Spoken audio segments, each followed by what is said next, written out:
오늘 나누게 될 말씀은 창세기 32장 14절에서 31절까지 말씀인데요. 가을을 감추는 불의의 축복을 사모하라는 주제로 나누려고 합니다. 우리 찾으시는 분은 PPT를 보셔도 되고요. 한 구절씩 교도하시고 맨 마지막 구절을 함께 읽겠습니다. 야곱은 혼 남았더니 어떤 사람이 날이 새도록 야곱과 씨름하다가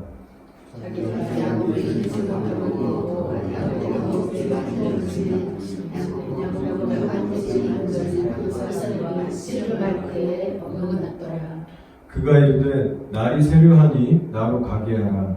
야곱이 이르되 당신이 내게 축복하지 아니하면 가게 하지 아니하겠나이다. 그 사람이 이르되 네 이름이 무엇이냐?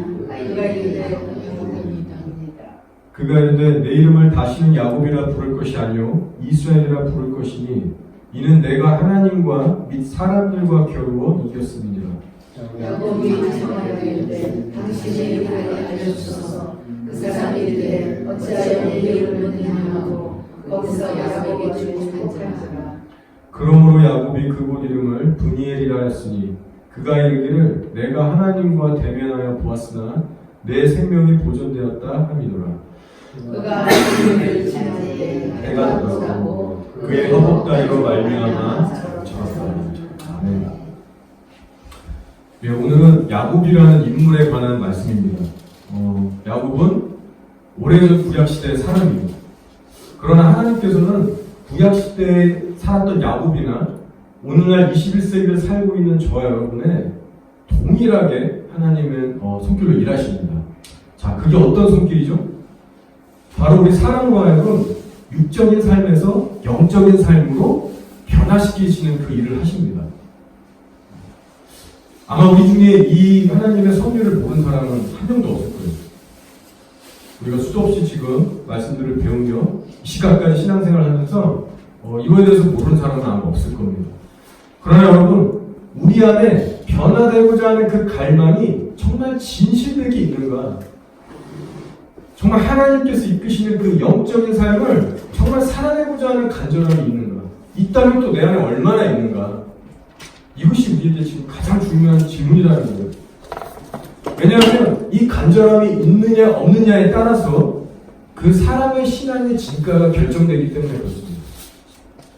그 마음이 있는 사람만이 결국 하나님이 원하시는 삶을 살아나갈 수 있게 돼요. 우리가 한평생 교회 다니면서 얼마나 많은 시간을, 노력을, 에너지를 성경 공부와 기도 시간에 쏟습니까? 그러나 정작 돌아갔을 때 내 삶이 하나님이 원하시는 삶으로 변화되어 있지 않다면 그것만큼 애통하고 어리석고 비참한 인생이 없을 거예요. 따라서 지난 시간 동안 내가 얼마나 많은 시간과 에너지와 노력을 투자한 것이 중요한 게 아니라 실제로 나의 삶이 어떻게 변해가는가, 이것을 우리가 진지하게 따져보는 것이 가장 중요하다는 것이죠. 자, 야곱이라는 이름의 의미는요, 발뒤꿈치를 잡는 자, 혹은 속이는 자, 이런 뜻을 가지고 있습니다. 부정적인 의미를 가지고 있습니다. 여러분 모두가 이 야곱의 이야기를 잘 아실 겁니다. 야곱이 얼마나 하나님 앞에 그런 험악한 세월을 보냈는지. 어미의 모태에 있을 때부터 형과 싸웠습니다.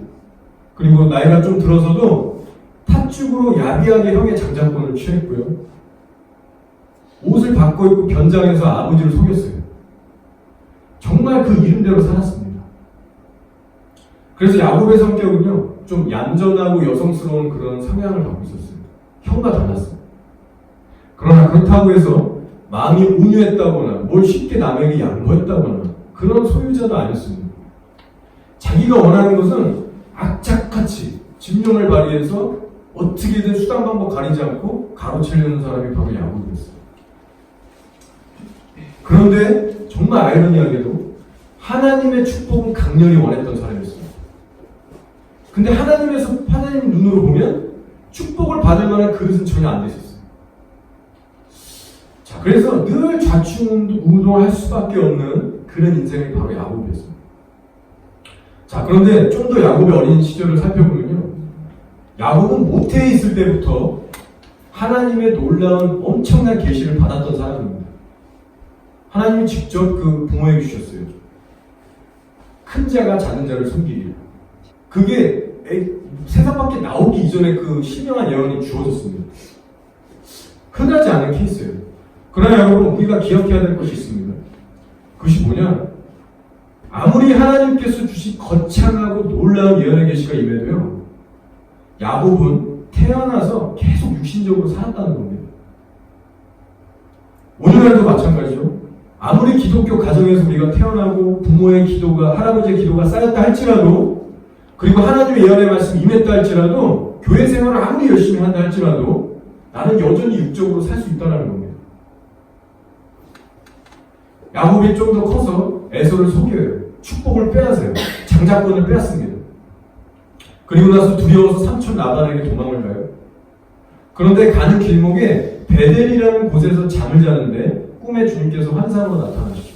사닥다리의 꿈을 꾸고 천사들이 오르락 내리락 하고 하나님의 언약의 말씀이 주어져요. 얼마나 큰 계시를 받은 거예요, 지금. 그때 당시에, 그 당대에 야곱이라는 사람 외에 지구상에 이런 놀라운 계시를 받은 사람이 없었습니다. 오직 야곱 한 사람뿐이었어요. 근데도 여전히 야곱은 육신적인 삶을 살았다는 겁니다. 하나님을 믿지 않는 세상 사람들과 별반 다를 게 없었어요. 여전히 속이고, 여전히 경쟁하고, 여전히 혈기대로 하고, 여전히 자기 지혜와 장기를 살았어요. 하나님의 성품을 닮아가려는 일들, 어려울 때마다 하나님 법대로 기도하고 하나님 방법대로만 살아가려고 하는 것들 절대 하지 않았습니다. 육신적이었어요. 그래서 야곱이었습니다. 그래서 하나님께서는요, 이 야곱을 풀무풀에 넣으시는 거예요. 오랜 세월 라반 밑에서 마음고생하면서 깎이도록 내버려 두십니다. 그렇게 약 20년이라는 세월을 보내요. 결코 적지 않은 세월이죠. 잠도 제대로 못 자가면서 양떼를 돌볼 때가 많았고, 품살을 10번이나 속임을 당했고요. 이래저래 부당한 대우를 당하면서 속사람이 깨어지기 시작해요. 얼마나 고통스러웠을까, 그 내면의 속사람이. 그런데 우리 주님께서는요, 그 연단만으로는 부족하게 여기셨던 거예요. 보니까 지금 야곱이 아직도 딱딱한 사람이었던 거예요. 그래서 훨씬 더 크고 센 거를 준비하셨는데, 그게 바로 이 분이엘의 사건입니다. 오늘 우리가 읽은 그 말씀 내용이에요. 약복 나루에 왔습니다. 그래서 이제 곧 있으면 세상에서 정말 대면하기 싫고, 이것만큼은 피해가고 싶고, 두렵고 걱정되는 일이 있었는데, 바로 자기의 형 원수 예서를 만나는 일이었습니다. 야곱이 스스로 생각하기를, 나는 형 에서 만나면 죽었다. 내 아내들도 다 죽고 형이 와서 다 이거 뺏어갈 거다. 엄청나게 근심하면서 두려워했습니다. 야곱에게 있어서는 세상에서 이것이 가장 힘든 일이었어요. 근데 우리 하나님께서는 이 코너로 지금 몰고 가시는 겁니다. 그래서 야곱이 어떤 반응을 보였죠? 코너에 몰리니까 잔꾀를 부려요. 아끼는 재물들도 다 미리 앞서 보내서 조금이나마 에서 형의 마음을 누그리뜨려고 온갖 전략을 다 짭니다. 다 보내요. 그리고 마지막으로 자기가 사랑하는 아내들도 보내고 자녀들도 보내고 종들도 보냅니다. 즉 세상에서 자기가 소유하고 사랑했던 모든 것들이 자기 눈앞에 다 사라졌어요. 자기 눈앞에 남은 곳이라고는 하나도 없었어요. 그래서 이 상황을 인간적인 세상적인 눈으로 보잖아요. 그럼 야곱은 빈털터리가 된 거예요. 더 이상 뭘 포기할 것도 없고 보낼 것도 없고 그냥 덩그러니 혼자만 남았어요. 할 수 있는 모든 것을 다 한 겁니다. 그러나 여러분, 하나님께서 보시기에는요, 여전히 아직까지도 야곱이 버리지 못한 것이 분명히 있었어요. 그건 뭡니까? 이거를 저와 여러분이 반드시 발견할 수 있어야 합니다. 이것을 우리가 볼 때, 발견하게 될 때 성경 전체가 열리게 돼요. 바로 야곱의 펄펄 살아있는 자아였습니다. 하나님을 안다고 하고 엄청난 계시도 어릴 때부터 받아왔고, 아무리 자기의 아버지와 할아버지의 기도가 정말 쌓였고 유명한 그 당대의 선지자들이었다 할지라도 야곱의 자아는 살아있었다는 거예요. 그래서 하나님께서는 약복 나루라는 곳에서 야곱에게 영적 수술을 지금 강행하고 계신 겁니다. 바로 저와 여러분도 동일한 동일하게 경험해야 될 그 사건인 거예요. 바로 육신에 속한 자아를 깨뜨리시는 하나님의 손길이 임합니다. 오늘 말씀에 뭐라고 하죠? 그가 야곱의 허벅지 관절을 치네. 야곱의 허벅지 관절이 그 사람과 씨름할 때 어긋났더라라고 말합니다. 어떤 성경에 보시면 환도뼈라고도 얘기하고요. 원어를 직역하면 엉덩이뼈 이런 뜻도 됩니다. 사람 신체의 중심이라고 할 수 있는 엉덩이뼈가 위골된 거예요. 그렇게 되면 사람이 육신의 힘을 제대로 못 쓰게 됩니다. 그 정도로 이 중심의 역할을 하는 게 바로 이 환도뼈였어요. 그러니 이 뼈가 위골될 때 성경에 나오지 않았지만 얼마나 야곱이 아팠겠습니까? 아마 악소리를 지르면서 넘어졌을 거예요. 실제로 이 사건 이후에 야곱은 평생 지팡이에 의지해서 절뚝거리면서 살게 됩니다. 이제는 단순한 도망자가 아니라 어디에도 도망가지 못하는, 마음대로 육신을 움직이지 못하는 장인이 된 거예요. 자, 그러면 하나님께서 야곱을 미워하셨기 때문에, 정말로 맨날 말을 안 듣기 때문에 이렇게 저주를 내리신 걸까요? 그게 아닙니다. 여러분, 우리가 신앙생활을 해나갈 때요, 우리 쪽에서 하나님께 진정으로 구해야 될 축복 중에 축복이 뭘까요? 다른 말로 표현하면 하나님께서 사랑하시는 백성들에게 가장 주고 싶어 하시는 축복 중에 축복이 뭘까요? 무슨 바로 우리의 자아를 깨뜨리시는 축복입니다. 이것이 바로 십자가 복음의 핵심이에요. 너는 이제 육적인 삶을 졸업하고 이제는 어떤 상황 속에서도 나 하나님만 의지하고 순종하는 영적인 사람이 되어라. 더 이상 너는 야곱의 이름으로 살지 말고 이스라엘 이름으로 살아라. 그 성령을 따르는 삶만이 진정한 영생이고 축복이다. 바로 이 거룩한 만지시며 분이엘의 축복이었습니다. 그러나 육신적인 눈으로 보면 전혀 축복처럼 보이지 않죠. 성경은 말합니다. 그러므로 야곱이 그곳 이름을 분이엘이라 하였으니 그가 이르기를 내가 하나님과 대면하여 보았으나 내 생명이 보존되었다 하미더라 라고 하고 있습니다. 여러분, 하나님은 거룩한 공의 하나님이세요. 그래서 실제로 이 정도로 맞닥뜨리고 대면하게 되면요, 우리 인간인 죄인인 우리 인간은 직사하고 사실 죽게 됩니다. 그런데 여기 보니까 야곱은 멀쩡하게 지금 살아있어요. 이런 고백을 지금 합니다. 근데 여러분, 영적인 의미로 이걸 한번 살펴보면 어떤 의미가 될까요? 엄청난 사건이 지금 일어난 거거든요. 자, 그 의미는 바로 비로소 이제 내가 거룩하신 하나님을 대면했기 때문에 진작 죽어야 될 자아가 이제 죽었고 그 육은 죽었고 반대로 하나님 안에서 깨어나서 반응하고 살아야 될 내 영은 살았구나. 이 진정한 영의 축복이 깨어남이 주어진 사건이라는 것이죠. 자, 우리가 이 야곱을 만나주신 하나님을 관찰해 볼 때요, 예수를 믿고 살아가는 오늘날 교회 성도들에게도 과연 어떤 하나님이 절실하게 가장 필요한가, 그것을 우리가 깨달을 수 있게 됩니다. 야곱이 어릴 때부터 수많은 예언과 여러 가지 초자연적인 능력을 받았지만 결국 그에게 필요했던 것은 분이엘에서 깨트려 주시는 하나님이었거든요.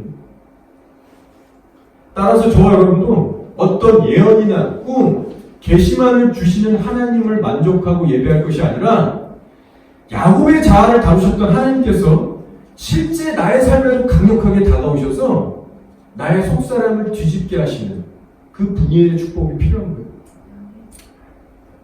야곱이 경험한 분이엘 하나님이 우리 하나님이 되셔야만 합니다. 저와 여러분이 그런 하나님을 제대로 만나고 부셔져야만 예수님이 명하신 자아를 부인하고 좁은 길을 갈 수 있게 되는 거예요. 그래서 우리 시편 51편 17절에 이런 유명한 말씀이 있습니다. 하나님께서 구하시는 제사는 상한 심령이라. 하나님이여 상하고 통회하는 마음을 주께서 멸시하지 아니하시리라 라고 했어요. 하나님이 뭐를 기뻐하신다라고 나오죠? 바로 우리 사람들의 깨진 심령, 상한 심령, 그걸 하나님께서 기뻐하신다고 말씀하고 있어요. 그것은 절대 육신에 속한 것이 아닙니다. 내 육신이 오히려 꺾어지고 죽어지는 반대의 일이에요. 여러분, 그렇다면 이 하나님이 기뻐하시는 이 상한 심령의 제사가 실제로 우리의 속사람과 삶 가운데 일어날 수 있도록 이것이 우리의 기도 제목이 되어야 됩니다. 주님, 나의 자아를 깨뜨려 주시옵소서. 이것을 거침없이 두려움 없이 날마다 하나님 앞에 올려드려야 되는 거예요. 그 기도의 갈망으로 나아가면서 실제로 그 말씀으로 순종해보는 노력들을 하는 겁니다. 그렇다면 이 기도는 반드시 하나님이 너무나 기뻐하시는 기도이기 때문에 여러분에게 반드시 응답하실 겁니다. 근데 때로는 저도 이게 두려워요. 하나님의 채찍과 매는 맞으면 결과적으로서는 좋겠지만 그 당시 그게 너무나 아프고 힘들거든요. 때로는 사람들 앞에서 낮추시고 깨뜨리시고 수치를 경험하게 하시고 여러 가지 부담과 어려움들이 옵니다. 하지만 여러분, 우리가 이것을 놓고 반드시 기도를 하셔야 됩니다. 내 자아를 깨뜨려 달라고. 이것이 최우선의 기도 제목이 되어야 됩니다. 내 육이 아무리 괴로워하고 백가지불을 해야 하는 시간들이 올지라도 그 길만이 영생의 길입니다. 그러나 만약 하나님께서요, 우리의 자아를 깨뜨리시는 이런 작업을 전혀 일으키시지 않는다. 내 과거와 현재 시점을 돌아볼 때 내가 그냥 멋대로 살게끔 내버려두시고 자녀의 복과 사업의 번영과 건강의 축복과 세상적으로 부족할 게 없을 정도로 축복만 주신다. 그러면 그 사람은 아마 예수님이 진짜 거의 버린 사람일 거예요. 그냥 육적으로 살아도 전혀 속사람이 정말 변화되지 않는데도 불구하고 그냥 그렇게 살아가게 냅두신다면 그 사람은 정말 버림받은 아무 간섭도 하지 않는 그런 사람일 겁니다. 따라서 여러분, 우리가 이 야곱의 인생을 살펴볼 때 우리 영안이 열리길 바라는 거예요. 그래서 우리의 자아를 다루고자 하시는 하나님의 손길이 어떻게 각 인생들을 운영하고 계신가. 그래서 어느 시점에 가서야 이 사람들, 이 성경에 나온 사람들이 하나님과 동행을 시작합니다. 이 영안이 우리한테 열릴 때 십자가의 복음이 바로 내 것이 되게 됩니다. 자, 그럼 복음은 뭐죠? 예수님께서 이루신 십자가 사역이 뭡니까? 바로 이 하나님, 이 야곱을 만나주신 하나님처럼 약봉나무에서 씨름하시면서 하루 종일 씨름하시면서 그 야곱의 자아를 끌고 가셨던 것처럼 오늘날도 예수님은 저와 여러분의 자아와 씨름하시는 분이세요.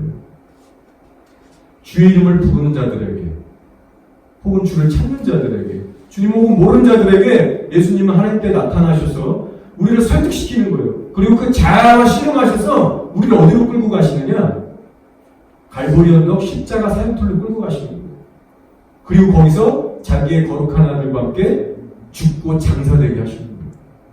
그래서 육적인 삶을 끝내시는 거예요. 이제는 성령 안에서 새 생명 가운데만 살아라. 여러분, 이런 일을 우리가 세상적인 눈으로 보면요, 정말 별볼일 없고 비참하고 실패한 인생처럼 보입니다. 많은 사람들이 예수님을 그렇게 평가했어요. 지금도 역사가들은 그렇게 평가합니다.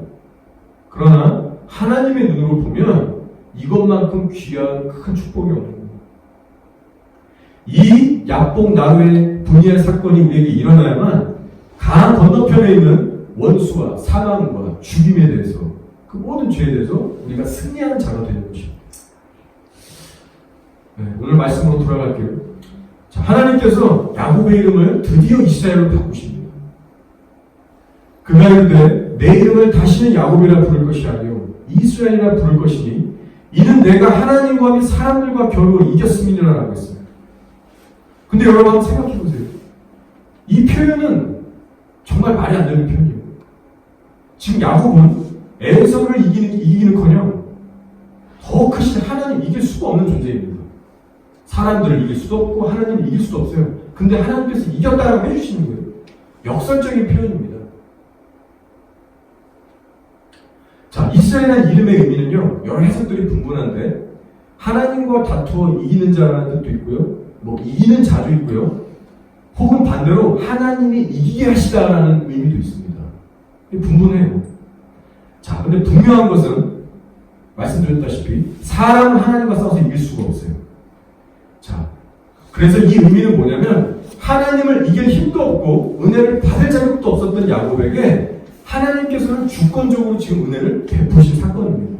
그래서 이제는 너 야곱은 하나님 안에서 더 이상 도망자가 아니라 이 세상을 이기는 자가 될 것이다 라는 축복의 그런 말씀인 거예요. 자, 그래서 실제 야곱의 인생을 살펴보시려면 이 야복나무 사건 이후에서부터 야곱의 인생이 변화되기 시작합니다.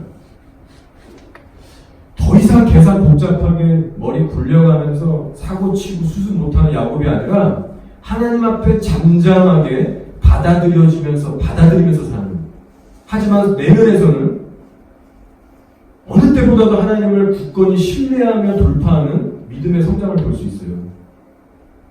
자, 여러분, 그러나 동시에 야곱의 삶에서 일어나는 삶을 또한 살펴보시기 바랍니다. 자, 환도뼈가 위골된 사건 후에 하나님과 동행이 시작됐어요.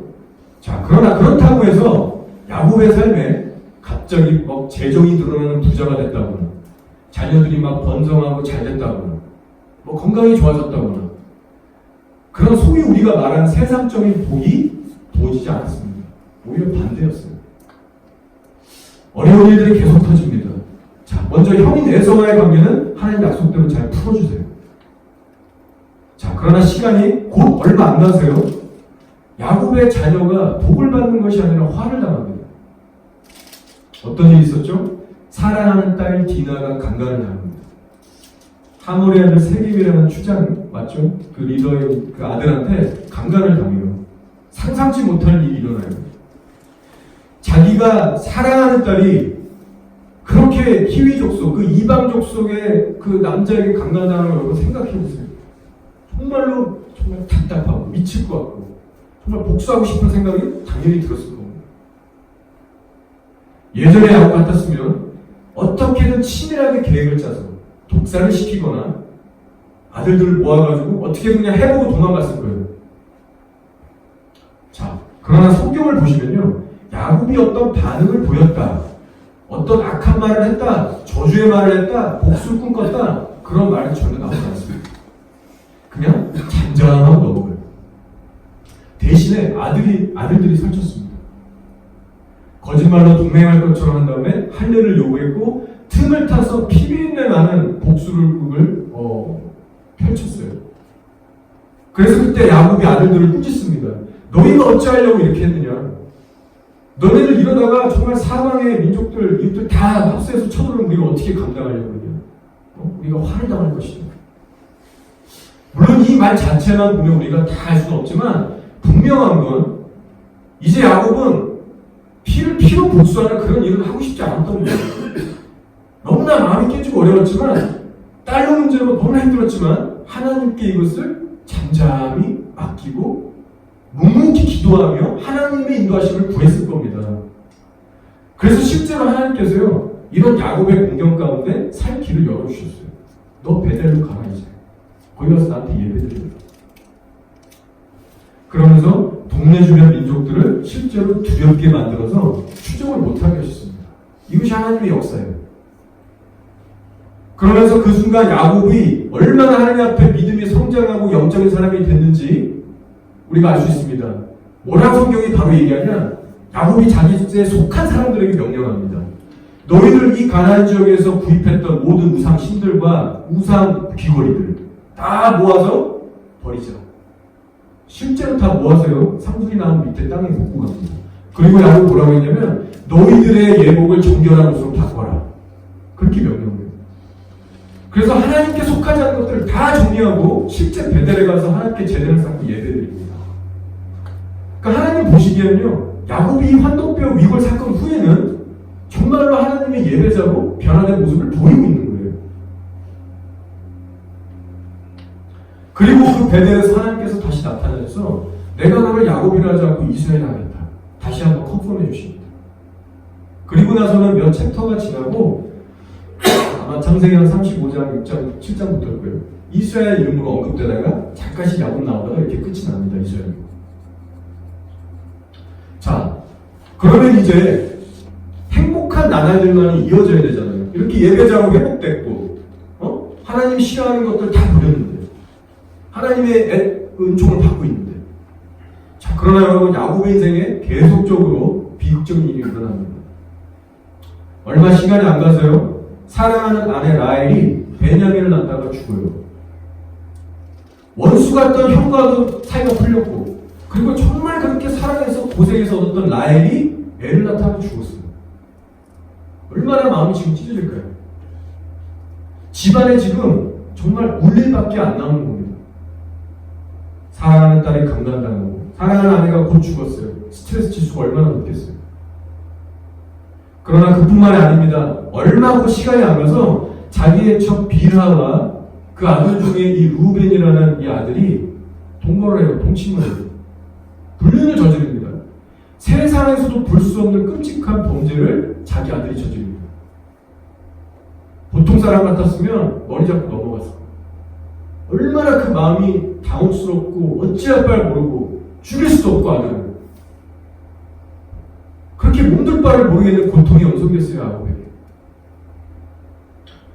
아마 오늘날의 믿음 좋다라고 하는 우리 성도님들, 사역자 다 포함해서 이 정도의 고난을 인생에서 연달아 겪잖아요. 기도 바로 멈추고 교회 안 나가고 하나님께 원망하고 불평할 수 있다는 겁니다. 자, 그런데 여러분 신기한 것은 야곱을 한번 보세요.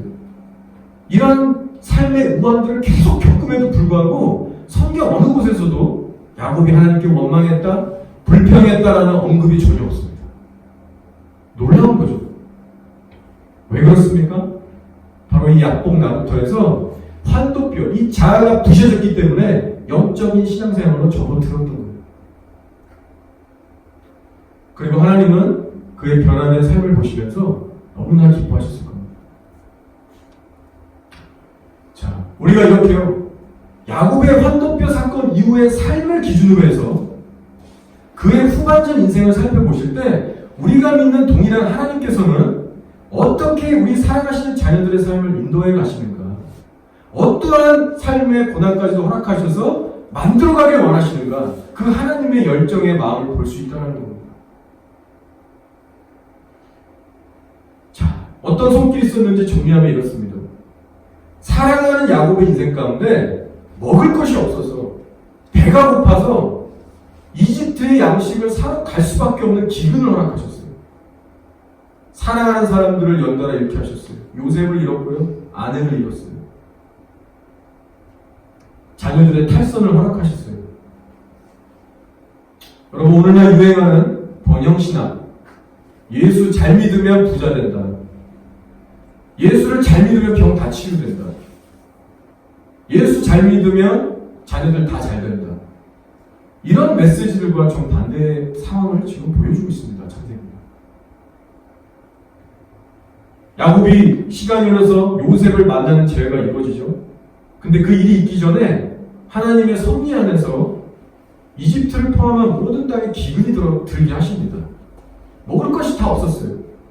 그때 야곱은 이미 노인이었습니다. 근데 그 노인이지만 먹을 것이 없어서 굳이 이집트로 가야 했었어요. 자, 근데 여러분 잘 아시는 얘기니까 제가 생략할게요. 결국 그렇게 됐잖아요. 결국 요셉이 막내 아들 베냐민을 데리고 와야 내가 이거 다 풀어주고 해결해주겠다. 그렇게 이제 약속을 하잖아요. 엄하게. 자, 그래서 이제 베냐민을 이제 형제들이 데리러 가야 되는데 이게 야곱한테는 정말 미치고 힘든 일인 거예요. 가장 사랑했던 라헬, 그 라헬 잃어버려도 힘든데 그 사랑하는 라헬 사이에서 난 이 베냐민, 가장 귀엽고 사랑스러운 막내 아들을 또 보내줘야 되는데 야곱이 볼 때는 이게 이집트에 가면 생사가 불투명한 거예요. 반드시 죽을 거라고 생각한 거예요. 이거 너무나 불안한 거예요. 보통 힘든 일이 아니었습니다. 자, 그래서 이때 당시는 당연히 요셉이 이집트 가면 총리가 자기 아들 요셉인 걸 알 리가 없고 거기 가야만 축복인 걸 몰랐던 거죠. 그래서 이게 어쩌게 보면 야곱의 마지막 노년의 큰 시험 중에 그 연단이 아니었을까 생각합니다. 맞아요. 맞을 거예요. 야곱 입장에서는요, 이게 하나님 앞에 정말 연단이 된 겁니다. 가장 사랑하는 베냐민을 내줘야 되는 거예요. 그래서 그 일로 하여금 다시 한번 하나님만 간절하게 붙잡고 기도하고 하나님만 남게 하는 그런 사건이었던 겁니다. 그래서 창세기 말씀을 보면 야곱이 끝내는 베냐민을 보내라고 허락하면서 이렇게 얘기를 하죠. 전능하신 하나님께서 그 사람 앞에서 너희에게 은혜를 베푸사 그 사람으로 너희 다른 형제와 베냐민을 돌려보내게 하시기를 원하노라. 그리고 뭐라고 마지막에 덧붙이냐? 내가 자식을 잃게 되면 이르리로다 라고 말하고 있어요. 이거는 정말 자식이 죽어도 내가 보내겠다는 거예요. 마치 에스더가 내가 죽으면 죽으리라고 고백한 것처럼 실제 가장 사랑하는 아들을 그 상황 속에서 하나님 믿고 내어보낸 거예요. 지금 야곱에게 어떤 훈련이 있는 거죠? 이 배후에서 역사하시는 하나님의 섭리를 여러분 보고 계십니까? 하나님은 야곱에게 세상에서 가장 사랑하는 것들을 계속해서 내려놓고 치게 하신 거예요. 그것이 자녀든 사랑하는 사람이든 아내든 돈이든 건강이든. 결국은 그의 인생에 계속해서 하나님만 홀로 남게 하시고 하나님만 붙들게 하는 훈련을 거치게 하셨습니다. 이것이 믿음의 자녀들에게 행하시는 하나님의 동일한 축복이자 손길인 거예요. 저 여러분이 바로 이 아브라함의, 이삭의, 야곱의 동일한 하나님을 섬기고 있습니다. 여러분 이 시간 여러분의 믿음의 눈을 드셔서 여러분의 현재 삶에 일어나고 있는 크고 작은 일들을 한번 이 하나님의 손길로 한번 관찰해 보세요. 특별히 여러분의 마음에 들지 않고 어렵고 피하고 싶은 일들, 환경들, 혹은 빨리 해결을 보고자 하는 일들, 그 가운데서 주님의 섭리를 한번 살펴보세요. 주님은 과연 내가 어떻게 반응하기를 지금 원하고 계실까? 나에게 어떤 레마의 말씀을 지금 던지고 계실까? 그에 대한 대답을요, 성경 속에서 찾으시기 바랍니다. 때론 하나님만 우리 삶에 남게 하기 위해서 모든 것을 빼앗아 가시고 요구하실 때가 있어요. 그때 우리 인간들이 겪게 되는 것은 아주 큰 심적인 고통이 수반됩니다. 지옥과 같이 느껴질 수도 있어요. 너무나도 어렵고 죽고 싶을 때가 있어요. 그러나 그 순간이야말로 우리를 향한 주의 섭리를 우리가 정말 신뢰하고 따라간다면 우리 인생에서 벌어지는 모든 험한 일들에 대해서 우리는 용기와 믿음을 갖게 됩니다. 돌파할 수 있게 되는 거예요. 그리고 비로소 그때 가서야 버린 자들만이 소유할 수 있는 하나님의 임재와 교제를 회복하게 됩니다. 야곱은 그렇게 하나님의 손길로 빚어지고 또 빚어지다가 마지막 죽기 전에 이런 멋진 고백을 남깁니다. 내 뼈를 가나안 땅에 묻어라. 가나안 땅은 무엇이죠? 바로 하나님의 백성들이 거해야 하고 하나님의 영광스러운 기업, 하나님의 상속입니다. 하나님의 유업이에요. 나라예요. 바로 야곱에게는 그 믿음이 확실하게 자라나 있던 겁니다. 나는 하나님으로부터 났고 하나님께만 속한 자다. 눈을 감기 일보 직전까지 하나님께 속함을 원했습니다. 저 여러분이 바로 이런 믿음의 발자취를 본받기 원합니다. 말씀을 정리할게요. 야곱에게 있어서 환도뼈가 위골된 사건은요, 저주가 아니라 축복의 사건이었습니다. 즉 자아가 깨뜨려지는 것이 우리가 예수 믿는 복음의 핵심이고요, 하나님의 진정한 축복이라는 것을 우리가 기억하기 원합니다. 그러나 여러분, 자아가 한번 크게 깨졌다 해도 우리의 삶에 세상적인 번영과 행복, 내가 원하는 기대대로 흘러가는 것이 절대 아니에요. 오히려 주님의 끊임없는 연단이 시작됩니다. 그래서 우리에게 필요한 믿음은 어떤 믿음이죠? 하나님이 베푸시는 연단의 손길을 어떤 상황 속에도 기쁨으로 받아들일 수 있는 믿음입니다. 나를 전적으로 주님께 의탁하며 순종하는 삶을 살아낼 수 있는 믿음입니다. 바알에게 무릎 꿇지 않는 7천, 우리가 익히 알고 있죠? 그때 당시 얼마나 악한 그 왕들이 통치하고 있었습니까? 그로 인해서 온 땅에 가뭄이 있었잖아요. 배고픔이 있었잖아요. 근데 그거 참고 주님 배신하지 않고 섬긴 거잖아요. 하나님의 이름을 부르고 바알에게 무릎 꿇지 않는 이 마지막 시대에 살아가는 교회들은요, 동일한 아픔과 고난을 겪을 수 있어요. 오히려 가장 심한 대환란이 온다라고 얘기하고 있어요. 우리에게 필요한 것은 분이의 축복입니다. 생각해보세요. 야곱이라고 해서 기도 없이, 성경에 구구절절 설명이 없다라고 해서 자기 부인 없이 인생의 후반전을 살았겠어요? 절대 그렇지 않습니다. 우리보다 훨씬 더한 고통을 겪었잖아요. 자기의 딸이 강간당하고, 사랑하는 아내를 잃고, 자기 아들이 자기의 아내라고 할 수 있는 자와 첩과 동거를 하고, 자기 아들들이 디나를 위해서 손에 피를 묻혀가면서 대사육을 할 때, 여러분 그 자기 마음대로 컨트롤이 안 되는 그 자녀들을 보면서 얼마나 끔찍하고 무서웠겠어요. 아무리 복수를 한다고 하지만 수많은 사람들의 피를 묻힌 자녀들의 그 모습을 보면서 얼마나 황당하고 무서웠겠어요. 지우고 싶은 과거의 고통스러운 기억 때문에 야곱은 밤잠을 설친 적이 한두 번이 아니었을 거예요. 오늘날처럼 찾아갈 목사가 있나요? 성도가 있나요? 홀로 남아서 하나님만 바라보고 이겨냈어요.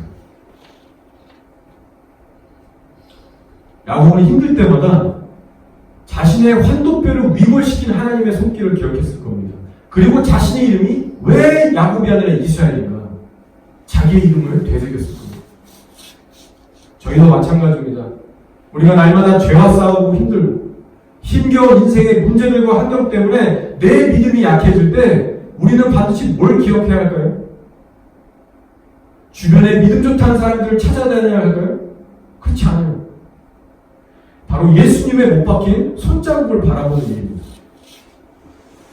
나와 함께 죽으신 십자가를 바라보는 일이에요.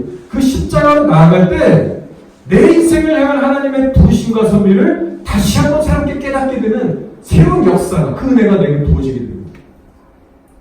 그 십자가 앞에서 내 자신과 삶을 다시 한번 돌아보게 될 때 하나님이 공급하신 은혜로 말미암아 다시 새롭게 시작할 수 있는 거예요. 나를 이곳까지 인도하신 하나님을 신뢰해 드릴 수 있는 거예요. 그분이 나를 일으키십니다. 하나님을 사랑하는 자, 곧 그의 뜻대로 부르심을 입은 자들에게는 모든 것이 합력하여 선을 이루느니라 라고 했습니다. 여러분의 인생에서 일어나는 모든 크고 작은 일들을 여러분 다시 한번 믿음의 눈으로 보시고 일어서기를 바랍니다. 그래서 더 이상 눈앞에 풀리지 않는 문제나 환경들로 인해서 넘어지지 마시고 육에서 성령으로 이끌리는 삶을 내가 살고 있나? 난 정말 그 육적인 삶을 종료했나? 이것을 돌아보시면서 싸워나가시는 저와 여러분이 되시기를 예수 그리스도의 이름으로 축원합니다.